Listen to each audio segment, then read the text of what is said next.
Bonjour à toutes et à tous.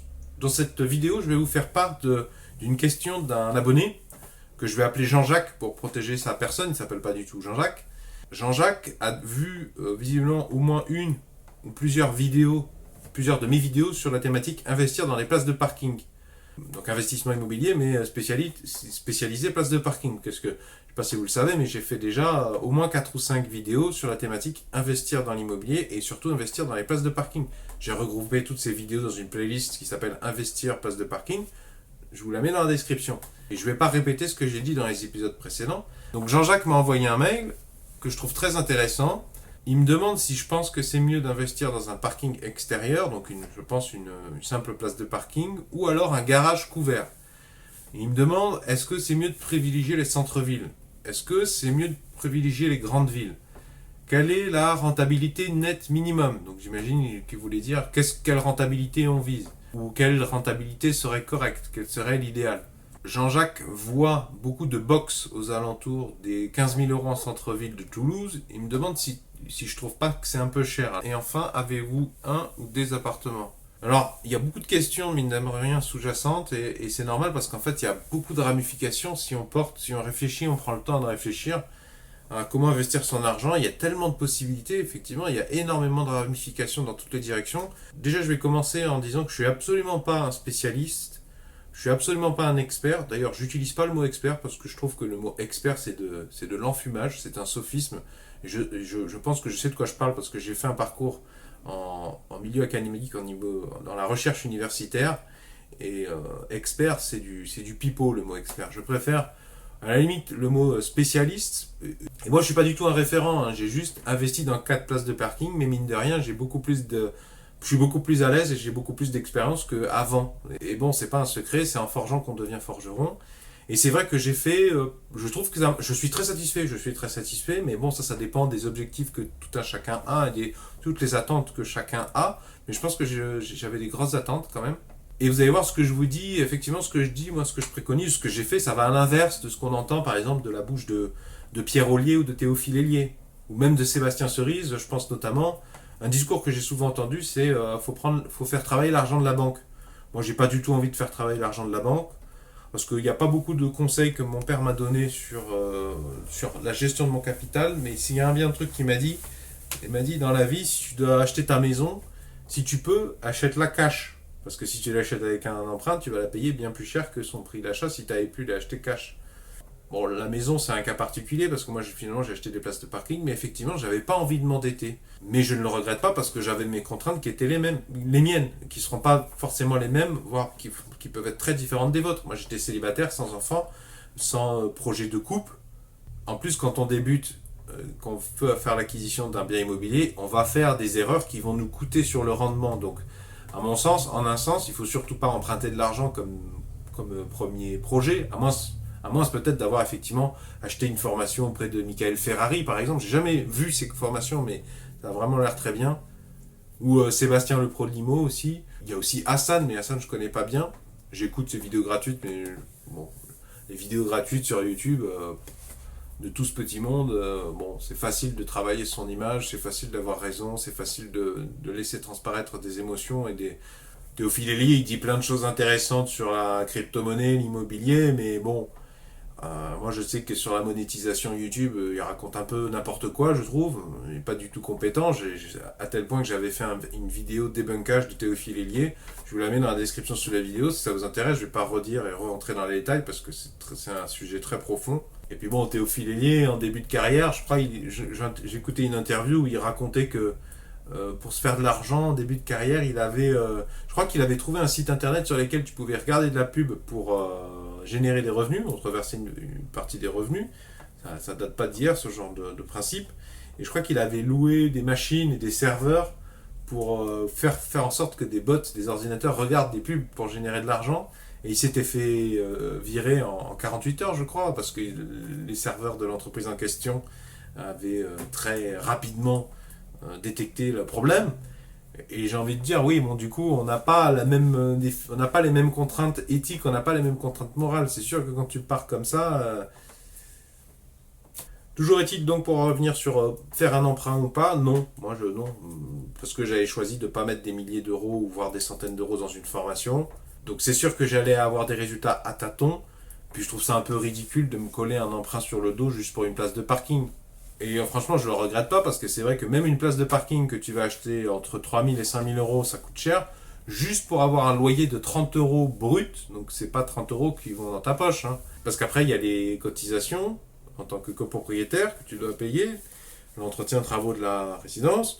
Ensuite, tu as la taxe foncière. Ensuite, tu as les impôts sur les revenus fonciers. Mais au moins, eh ben, ça va pas dans le remboursement d'un loyer, enfin, ça va pas dans le remboursement d'un prêt bancaire. Ça va dans ma poche.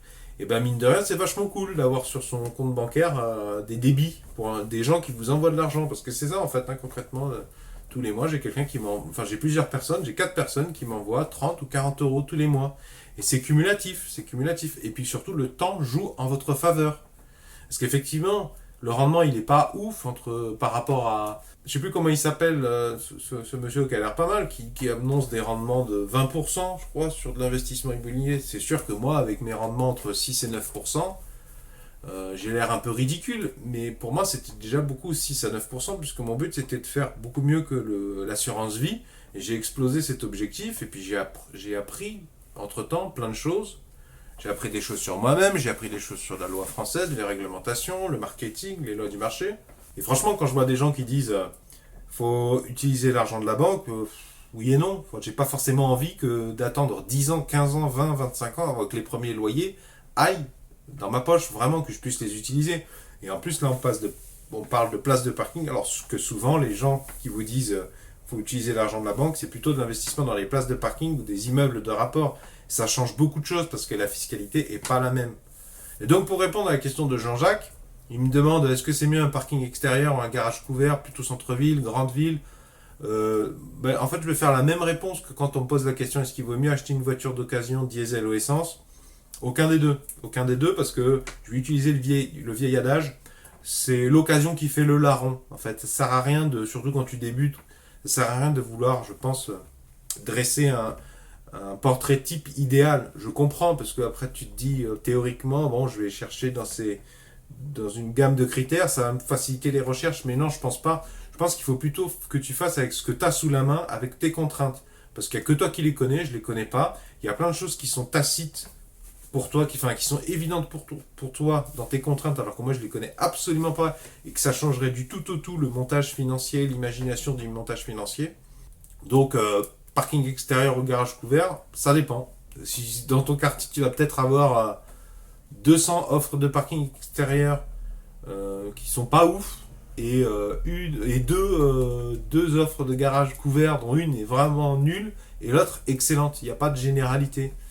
Plutôt centre-ville, non, enfin pas particulièrement. Si tu vis en centre-ville, si c'est ton quartier, moi je pense qu'il faut que tu fonces parce que, enfin fonce dans l'acquisition de connaissances et la prospection immobilière, puisque comme c'est à ta disposition, comme c'est un endroit d'où tu pars pour aller au travail, ou dans lequel tu vis, tu reviens tous les jours du travail, tu vois, tu connais, tu sais comment ça fonctionne, voire peut-être même tu as connaissance de l'actualité. Est-ce qu'il va y avoir des lignes de tram? Est-ce qu'il va y avoir des réaménagements? Est-ce qu'il va y avoir un nouveau lycée, un hypermarché, tout ça? C'est à toi de voir au niveau de la sécurité. Est-ce que la faune et la flore te donnent envie d'investir? Parce que tu as des fois des quartiers qui ont très mauvaise réputation parce qu'ils ont la réputation d'être surfréquentés par des ethnies plus ou moins recommandables, enfin des groupes de personnes plus ou moins recommandables. Et puis en fait, des fois, si tu connais vraiment bien, même des gens qui sont un peu ostracisés, tu t'aperçois qu'en fait, ils ont une très mauvaise image, mais il y en a certains qui sont des très très bons loueurs. Moi par exemple, j'ai un monsieur, je pense que c'est un immigré de première génération en provenance de l'Algérie ou du Maroc, un monsieur qui a des patasses, comme dirait Orelsan, ses doigts c'est des phallus. Je pense qu'il était carreleur ou maçon, il est analphabète ce monsieur, il sait à peine lire, il sait pas vraiment signer un contrat. Et j'ai signé un contrat, on s'est trouvé par le bon coin, il a signé mon contrat avec l'aide de son petit-fils qui faisait la traduction. Et ben, je te garantis que les loyers sont payés nickel chrome. Hein. Et pourtant, c'est un quartier qui a vraiment pas bonne réputation à Montpellier. Et je comprends pourquoi, parce que j'y suis allé dans ce quartier de temps en temps, et c'est vrai que t'as une faune et une flore incroyables. Hein. Il y a des mecs, qui cabre, qui remonte des avenues surfréquentées en derby, sans casque, et en écoutant la musique à fond. Enfin, des gros cas sociaux, quoi. Donc à la question grande ville ou petite ville, non, moi je pense qu'il faut que tu t'investisses plutôt dans les villes que tu connais. Soit la ville où tu es maintenant, soit peut-être ta ville natale, parce que ça c'est pas mal aussi. Fais au plus pratique pour toi. Parce que quand ton bien il est dans une autre ville, en cas de problème ou en cas de désaccord, c'est toujours plus contraignant en énergie, voire même en carburant et en temps, d'aller résoudre les problèmes, d'aller taper éventuellement du poing sur la table. Si c'est dans ton quartier, tu connais, c'est à côté. S'il y a un problème, t'es là.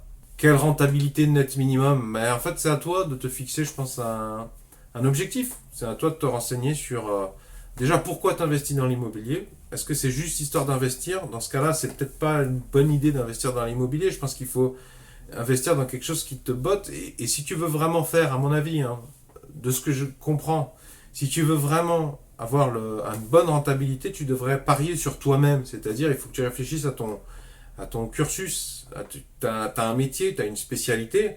Ça serait peut-être plus intelligent d'investir dans quelque chose que tu maîtrises déjà parce que c'est ton domaine de compétences. Puis en plus, ça pourrait t'aider à vivre mieux ton quotidien. Par exemple, si ta boîte, elle s'agrandit, que c'est une boîte que tu aimes bien, ou en tout cas tu sais que tu es un pilier, que c'est dur d'y travailler là-dedans, peut-être d'une certaine manière, ça serait bien que tu fasses des économies pour acheter des actions. Parce que quitte à te faire exploiter comme un esclave, autant que tu aies un intéressement au résultat de l'entreprise. C'est un exemple simplifié, hein. Mais bon, c'est l'immobilier, si tu veux, c'est comme la numismatie. Moi, j'y connais rien aux pièces, je vais pas investir mon argent dans des pièces. Donc, quand on connaît rien à l'immobilier, c'est peut-être pas la meilleure idée d'investir dans l'immobilier. Après, en France, c'est vrai que l'immobilier, c'est une des principales, sinon la principale manière d'investir de la plupart des Français.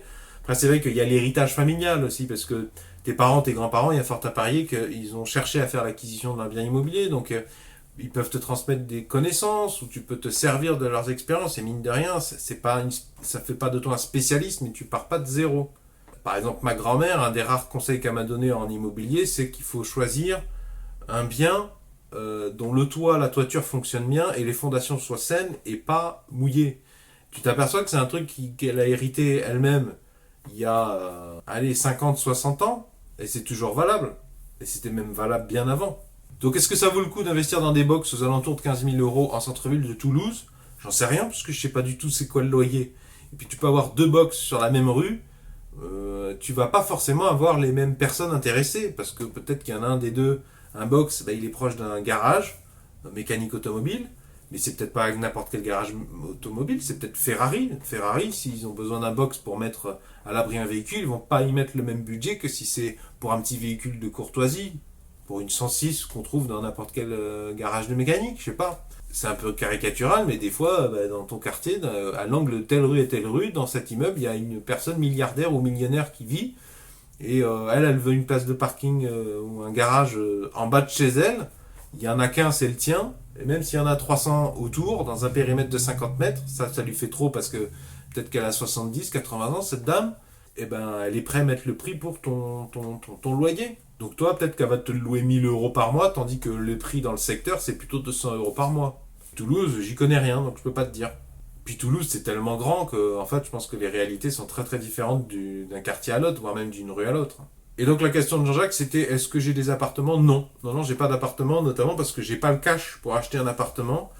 Alors est-ce que c'est une bonne idée d'acheter cash un appartement? Encore ça dépend. Il y en a qui vont dire non parce que tu vas te faire taxer par l'imposition. Ça dépend. En fait, il faut que tu te renseignes en détail. Il faut se renseigner en détail. Ça dépend aussi de si tu fais tes travaux ou pas de toi-même. Il y a des gens, ça les dérange pas de vivre dans un taudis s'ils peuvent rentrer dans un taudis et ils vont aménager une partie dans laquelle ils vont vivre. Il y a même des youtubeurs qui font ça, qui font des vidéos là-dessus. Je pense à un américain, je te le mettrai dans la description sous la vidéo. Et il va retaper doucement mais sûrement une maison en entière, voire peut-être même faire des découpages. Et entre-temps, tu vis dedans, donc ça veut dire que tu n'as plus de loyer à payer. Donc ça peut être une aventure, ça dépend. En fait, ça dépend de ce que tu veux dans ta vie, ça dépend de quelles sont tes priorités.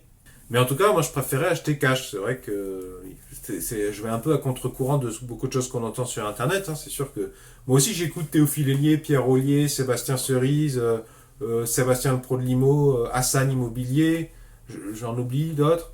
Mais je suis pas forcément d'accord. Et puis leurs contraintes, c'est leurs contraintes à eux. Tu vois, par exemple, Théophile Hélier, c'est quelqu'un qui a voulu s'émanciper financièrement, mais il s'est donné le droit de renoncer quelque part à la vie à la française, à une partie de la culture française. Aurélien Amaker avait fait une vidéo là-dessus où il disait vous êtes bien gentil de vous expatrier en Thaïlande, mais la Thaïlande, tu peux pas devenir... Enfin, c'est la galère pour devenir propriétaire immobilier. Le gouvernement est bien content que tu viennes dépenser chez eux, mais ils sont pas d'accord pour que tu fasses l'acquisition chez eux. Puis la culture thaïlandaise, c'est pas la culture française. Et Théophile Hélier, par exemple, il est parti à Malte, il y a Maxence Rigotier qui connaît bien Malte, qui connaît bien Chypre. C'est bien, mais toi, si ça te dit d'aller vivre sur un caillou au milieu de la Méditerranée et de devoir payer des billets d'avion à chaque fois que tu veux bouger et de fréquenter des gens que moi je trouve pas forcément très intéressants, hein, parce que franchement, les gens qui passent leur vie à Malte, je pense pas que c'est des gens avec j'ai beaucoup d'acquaintances. J'aurais plus des acquaintances avec les petits pêcheurs artisanaux, les peuples, les irréductibles, je sais pas s'il en reste, peuples de pêcheurs qui essaient de tirer subsistance de leur activité maritime, qu'avec la faune qu'on voit sur les promenades des Anglais ou des trucs qui s'en rapprochent, quoi. Parce que moi je suis né, j'ai grandi dans la Côte d'Azur, donc le littoral bétonné, j'en ai ma claque depuis très très longtemps, tu vois. Et les poufias sur la promenade des Anglais et leurs mecs ridicules, j'en ai ras-le-bol depuis longtemps. Et je suis mécano amateur, donc quand tu te ramènes avec une voiture de luxe, entre guillemets, tu me fais bien rigoler parce que tu sais même pas changer la roue. Quand je vois Hassan ou Théophile qui montent leur voiture, je sais qu'il n'y a pas forcément de volonté d'impressionner, c'est pas du matuvisme, mais tu vois, moi je suis mécanicien amateur, je te garantis que je préfère avoir une 106 que je maîtrise sur le bout des doigts qu'une Ferrari ou qu'une Porsche. En plus, le budget carburant, moi je suis pas dans une période de ma vie où je peux encaisser budget carburant et budget assurance pour ce genre de véhicule. Si Théophile et Hassan c'est leur cas, ben très bien, mais franchement, encore une fois, on a des contraintes différentes. En plus, eux-mêmes disent que si tu veux t'enrichir, il faut commencer à pas mettre ton argent n'importe où. Donc effectivement, il faut se permettre ce genre de dépenses quand tu le peux, quand tu as les reins financièrement solides. Et puis alors, acheter cash, ça a d'autres avantages par rapport aux vendeurs et par rapport aux notaires. Moi, j'achète à des particuliers. Enfin, je parle surtout de si tu t'achètes à des particuliers. Hein. Imagine, il y a un particulier qui vend, je sais pas, une place de parking à 3000 euros. Ben, imagine que vous êtes deux sur l'affaire, deux prospecteurs. Mais il y en a un des deux qui achète cash. Et l'autre qui achète éventuellement s'il a un emprunt. On peut prendre le même exemple pour le cas d'un appartement, n'importe quel bien immobilier. Hein. C'est juste un exemple. Ben, je te garantis que quand la personne te dit que tu achètes cash, ben, tu marques un gros point quand même, puisqu'il y a des leviers en moins. Il n'y a pas de conditions. Parce que quand tu achètes à crédit, c'est sur le préavis de vente, ça sera marqué, il y a une clause de condition. L'acte de vente sera signé une fois que le prêt aura été accordé, donc tu es à la merci de la banque. Et puis les notaires aussi, même eux, tu sens que ça les soulage, hein, ça fait toujours ça de moins en moins dans les contrats, c'est beaucoup plus direct. Parce que les notaires, depuis mai 2016, je crois, ils peuvent pas demander plus de 10% de la somme. Donc sur une vente à 3000, ils peuvent pas demander plus de 300 euros. Et donc le notaire, quand il sait qu'il va de toute façon gagner que 300 euros sur cette vente, ça l'arrange. Moins il y a de travail, moins ça l'arrange, puisqu'il a déjà beaucoup de travail. S'il y a des clauses en moins et des conditions en moins, ça l'arrange. Et alors d'ailleurs, je te renvoie vers une vidéo de Maxence Rigotier, que je te mets dans la description, où Maxence il dit, quand tu peux acheter cash auprès d'un commerçant, avant d'acheter, tu négocies le prix, tu lui dis, bon ça c'est le prix, j'ai bien compris, mais vous me faites quel prix si j'achète cash ? Alors j'ai un truc que j'ai jamais fait, mais bon, j'ai toujours négocié mes places de parking, mais j'ai jamais fait levier sur. Moi j'achète cash. Enfin, appuyer vraiment un peu grossièrement, ben, je vous invite à le faire. Même si vous êtes juste en phase de prospection, vous pourriez avoir de bonnes surprises. Surtout que des fois, tu tombes sur un particulier qui vend, ça fait des mois, il a eu des problèmes, il a cru qu'il avait trouvé des personnes, ça s'est pas bien passé, refus de prêt, rebelote, retour à la case départ, eh ben, peut-être que toi t'arrives au bon moment et qu'il va te faire une jolie ristourne. Si vous avez des informations à partager sur le sujet, je vous invite à vous manifester dans les commentaires. Si cette vidéo vous a plu, même si c'est que de la discussion, il n'y a pas beaucoup de démonstration, est-ce que vous pouvez mettre un pouce vers le haut s'il vous plaît? Moi ça me permet de savoir si ça vous a plu. Si vous aimez les solutions aux problèmes de tous les jours, et notamment augmenter son capital, s'enrichir au sens large, entre guillemets, je vous invite à vous abonner à cette chaîne YouTube.